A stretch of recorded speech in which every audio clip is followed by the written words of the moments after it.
नमस्कार देवियों सज्जनों, अभी स्वागत है आपका। सबसे बड़ा सवाल आज देश में चल रहा है। दिल्ली में बीजेपी की सरकार बनने के बाद कौन बनेगा दिल्ली का नया मुख्यमंत्री? इस पर हमारे साथ वरिष्ठ पत्रकार अजय पत्रकार जी मौजूद हैं।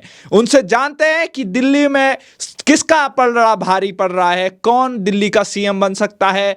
और उनसे सीधे सवाल करते हैं। सर, आप बताइए, दिल्ली में कहरे का पलड़ा भारी पड़ रहा है।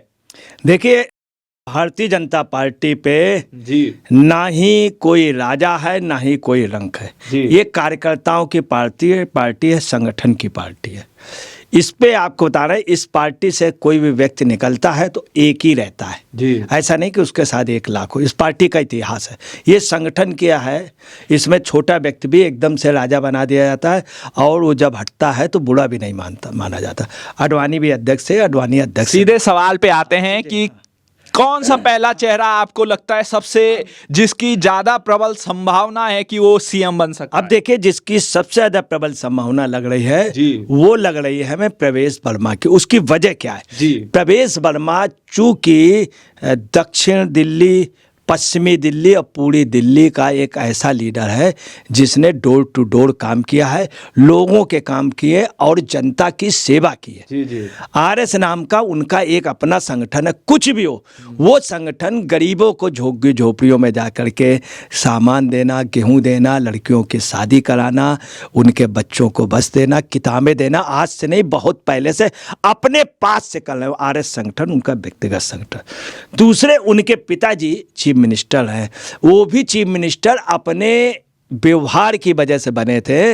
वहां पर जब ये बात हुई तो समस्या ये थी, सभी विधायकों ने एक स्वर से बोला था उनके चीफ मिनिस्टर के लिए। उनके साथ सबसे बड़ी बात थी कि वो पहले चीफ मिनिस्टर थे जो शायद सीधे फुटपाथ में ठिलिया वाले के कंधे में हाथ रखते थे। कंधे में हाथ रख के फोटो उससे खिंचाना कोशिश करते थे।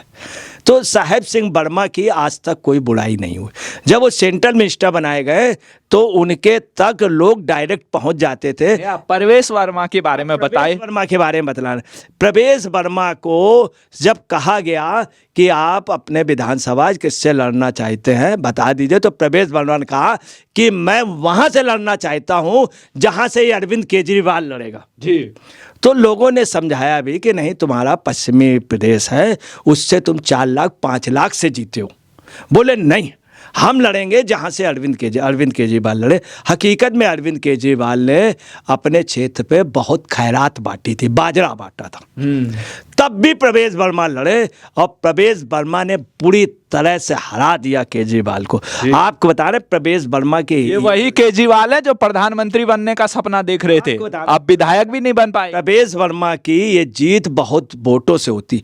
अरविंद केजरीवाल ने देसी ताकतें, विदेशी ताकतें, पूरा कैडर, पंजाब का इतना पुलिस की वर्दी में, पंजाब के इतने बड़े बड़े बाहुबली, पूरे देश के लोग यहाँ 3-4 विधानसभाओं में लगे थे और हर तरह से पैसा, हर तरह से खुली शराब चली है, इसके खूब आरोप लगे थे। पंजाब की सबसे ज़्यादा गाड़ियाँ पंजाब के लोग। अब ये बताइए, आप उनकी खूबी बताइए प्रवेश वर्मा की। अब खूबी बता रहे हैं। खूबी ये है कि कार्यकर्ताओं से विनम्र हो, आज तक किसी से अकड़ के उन्होंने बात नहीं की। दूसरी, कम बात करना, जितना काम करना उतना काम करना, लोगों की भला करना, काम पे ज्यादा विश्वास करते कभी भी। इसका असर क्या पड़ेगा अगर उनको सीएम बनाया जाता है प्रवेश वर्मा? अब देखिए, प्रवेश वर्मा चूंकि बाईकास्ट जाट कम्युनिटी को बिलोंग करते हैं, मगर उनके साथ एक जो मेन बात है, झुग्गी झोपड़ियों से उनका रिलेशन रहा। झुग्गी झोपड़ी वाले उन्हें हमेशा अपना समझते हैं। भाजपा के साथ हकीकत यह है कि हरियाणा में जाट नहीं था, यादव ने वोट दिया था, और पंजाब में भी यही पोजीशन, इनके साथ जाट नहीं है। जाट, यूपी का भी थोड़ा जाट उनसे नाराज था क्योंकि केजरीवाल ने जाटों को उसका रखा था। इनके खिलाफ पहलवानों की लड़ाई और फिर किसानों की, पूरा केजरीवाल, पूरा इंडी गठबंधन जाटों को इनके खिलाफ किया था। हुड्डा वगैरह ने कई करोड़ रुपया, कई 100 करोड़ रुपया लगाया था इनको भाजपा से जाट को हटाने के लिए। इसीलिए आंदोलन कराया गया था कि किसानों का और पहलवानों का। अब इन सब में जो स्वीकार है वो प्रवेश वर्मा, क्योंकि प्रवेश वर्मा सौम्य है और प्रवेश वर्मा उस जाट में है जिसको लोग कहते हैं पढ़ा लिखा सभ्य जाट। मतलब मजाक में लोग कहते हैं। तो प्रवेश वर्मा चूंकि लीडर है, शुरू से संगठन में रहे, सांसद रहे, इसके पहले महरौली वगैरह से विधायक रहे और उन्होंने सब जातियों में स्वीकार है, सबसे ज़्यादा दलित और बैकवर्ड में स्वीकार है, सवर्णों पे भी वो बहुत इज्जत देते हैं, वो स्वीकार है। तो इनकी सबसे बड़ी खूबी अजय पत्रकार जी ने बताया कि देखिए किस तरीके से उन्होंने अरविंद केजरीवाल को उनकी विधानसभा सीट पर हरा कर दिखाया और हराया भी उस व्यक्ति को जो प्रधानमंत्री नरेंद्र मोदी को चुनौती देते हैं, अमित शाह को खुली चुनौती देते हैं और आपने देखा होगा वो प्रधानमंत्री बनने का सपना देख रहे थे। तो वो अब विधायक भी नहीं रहते और विधायक का चुनाव भी हार जाते हैं अरविंद केजरीवाल और दिल्ली से उनकी सरकार भी हट जाती है। तो इसमें जो नाम अजय पत्रकार जी ने बताया, प्रवेश वर्मा का नाम सबसे आगे बताया। दूसरा आप कौन सा चेहरा बताएंगे कि कौन दूसरा बीजेपी का जो नेता है वो सीएम बन सकता है और क्यों बन सकता है?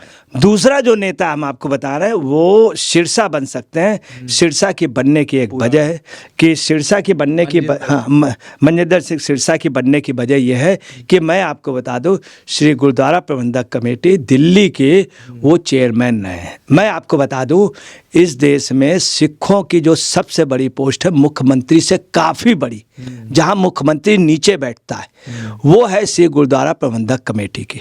आप याद रखिएगा, बादल अगर थे तो टोहरा के आगे बादल दबते थे, प्रकाश सिंह बादल। उन्हीं प्रकाश सिंह बादल के पैर मोदी जी छूते थे, इतना सम्मान था। मगर प्रकाश सिंह बादल कहीं झुकते थे जाके तो श्री गुरुद्वारा प्रबंधक कमेटी पे। अब आपको बता रहे वो इतनी बड़ी कमेटी होती, इंदिरा गांधी जैसे हजारों बार सजदा करती थी वहां जाकर के, सजदा पैगाम भेजती थी। राजीव गांधी अगर कहीं सजदा करता था तो वहां जाके करता था। इंदिरा गांधी और राजीव गांधी की बात छोड़ दीजिए, आप बात कीजिए मनजिंदर सिंह सिरसा जो सीएम बन सकते हैं दिल्ली के। क्यों बन सकते हैं उसकी वजह मैं आपको बता रहा हूँ। उसकी वजह है, हकीकत है, हिंदुस्तान में सरदार इनको वोट नहीं देता था, पंजाबी देता था भाजपा को। ये कटु सच है। पंजाब में भी इनका समझौता होता था, सरदार अकाली दल को देता था, इनको पंजाबी दे देता था, तो मिल करके ये लोग सरकार बना लेते थे। कभी भी भाजपा 12-13 विधायकों से ज्यादा वहां। अगर बीजेपी मनजिंदर सिंह सिरसा को सीएम बनाती है तो उसका बीजेपी को क्या फायदा? बेनिफिट सुनिए, क्या बेनिफिट बीजेपी को ये है कि इस समय सिखों और खास तौर से सनातनियों या देशवासियों राष्ट्रवादियों के बीच में मतभेद कराए जा रहे हैं, खालिस्तान इन सब के नाम पर। आप पार्टी खास तौर से उस पर सक्रिय, ये जो है खाई पट जाएगी। ये खाई, हिंदू और सिख जो है दोनों एक बाप के 5 बेटे हैं, 2 सिख हैं 3 हिंदू। बताइए क्या उनमें मतभेद? रोटी बेटी का रिश्ता है। आज तक सिख हिंदू के दंगे नहीं हुए, मैं आपको बता रहा हूँ। तो है क्या कि अगर इनको बना देते तो दिल्ली का टोटल सिख इनको मिलेगा, हरियाणा का टोटल सिख मिलेगा, पंजाब का टोटल सिख मिलेगा, राजस्थान का टोटल सिख। इसके अलावा गुरु गोविंद सिंह जिन रास्तों से गए थे, मैं आपको बता दूँ, मेरठ, कानपुर, लखनऊ, इलाहाबाद, बनारस, पटना, आसाम, कलकत्ता है, साउथ में नांदेड़, बीदर, कर्नाटक में, महाराष्ट्र में कई जगह सिख जो हैं 25-30 हज़ार से लेकर के 2.5 लाख 3 लाख तक हैं, 4 लाख तक। ये वोट बीजेपी को अगर मिल जाएगा तो बीजेपी ये सब सीटें अपने आप जीत जाए। जो 40 हज़ार इनको नहीं मिलता था वो इधर से इधर आ जाएगा तो विपक्ष का 40 हज़ार कम होगा। अगर उनको 1,40,000 विपक्ष को मिल रहा था तो उनका हो जाएगा 1 लाख और बीजेपी को जो मिल रहा था 70,000 बीजेपी का हो जाएगा 1,10,000 बीजेपी जीत, मतलब 80,000 का फर्क। बहुत सारे लोग कह रहे हैं कि एक खबरें ये भी है कि सिरसा अगर दिल्ली का सीएम नहीं बन सकते हैं, नहीं बनाए जाएंगे तो पंजाब के सीएम बनने के लिए काम कर। हाँ तो सुनिए, अगर इन्होंने सिरसा को बना दिया, आप नोट कर लीजिए कि पंजाब से चूंकि बिट्टू आ चुके हैं, पंजाब से ये है अमरिंदर सिंह है, सरदार एकदम से झुक जाएगा बीजेपी की ओर, एकदम से झुक जाएगा। और आपको बता रहे हैं कि इस समय पंजाब में सिख राजनीति खाली पोजीशन में है, बड़ी हौच पौच पोजीशन है। भाजपा बेनिफिट उठा लेगी। मोदी इतने वो है, मोदी ने जिस तरह से पहली वो है, आपको उसके हम पॉजिटिव बता दें, सज्जन कुमार को सजा हो गई।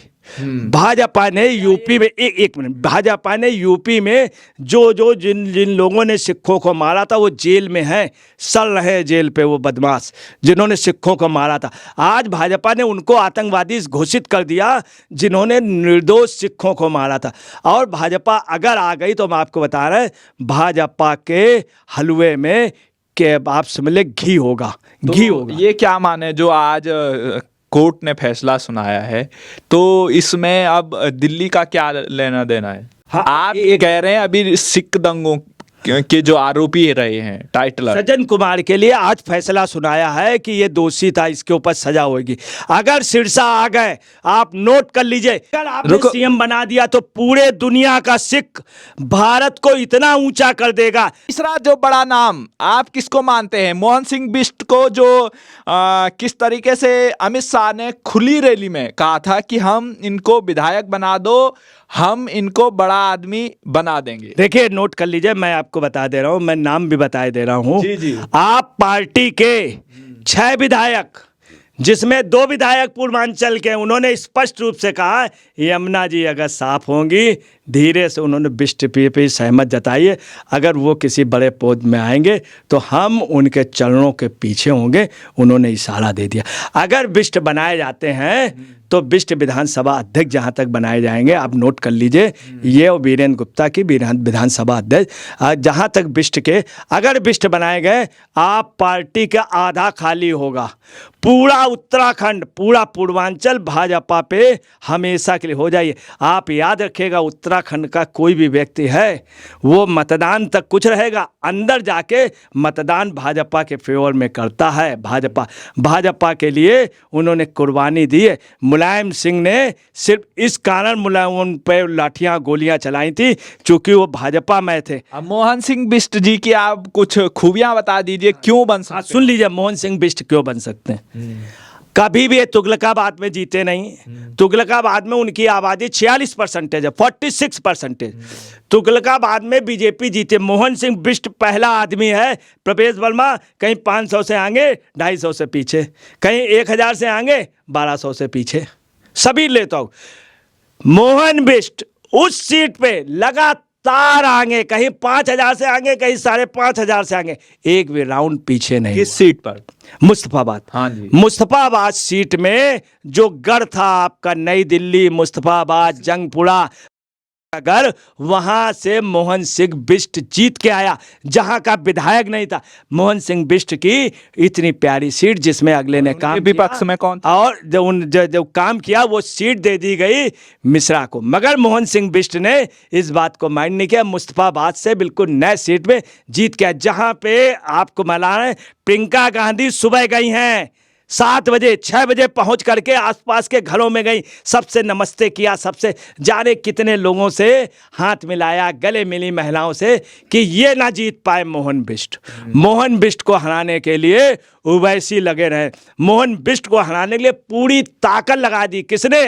सुनीता केजरीवाल ने, और साथ में अरविंद केजरीवाल ने, और साथ में सिसोदिया ने, संजय सिंह ने, सब ने लगा दी। मोहन बिष्ट के साथ हकीकत में चूंकि कैडर पूरे प्रदेश में लगा था है, और ताहिर हुसैन के साथ दुनिया की ताकत लगी थी, दुनिया के कई मुल्कों के लोग लगे थे। कौन थे ताहिर हुसैन? ताहिर हुसैन जो कि दंगे में थे, सब पे भारी मोहन बिष्ट पड़ा। ये मोहन बिष्ट है। ये तो मोहन बिष्ट जी की खूबी बताई आपने। चौथा नाम मनोज तिवारी, पूर्वांचल के बड़े नेता हैं, अच्छे गायक भी हैं, और तमाम लोग उनकी बातों को, उनके गाने को, उनके भाषण को, चाहे यूपी हो, बिहार हो, जहाँ भी पूर्वांचली लोग हैं वहाँ पर उनको काफ़ी ज़्यादा लोग पसंद करते हैं। क्या उनको बीजेपी सीएम बना सकती है? अगर बनाएगी तो इसका फायदा और नुकसान क्या है, आप बताएंगे? मैं आपको बता दूं, मनोज तिवारी के लिए ये है, चूंकि मनोज तिवारी सांसद हैं, लगातार तिवारा उन्हें दिया गया। मनोज तिवारी का अच्छे गायक हैं, भोजपुरी के अच्छे हुए, मगर मनोज तिवारी खुद भी मुख्यमंत्री बनने के इच्छुक नहीं है। अंदर की बात ये है, मनोज तिवारी हो सकता है मुख्यमंत्री बनने के लिए तो हर कोई उत्सुक होगा।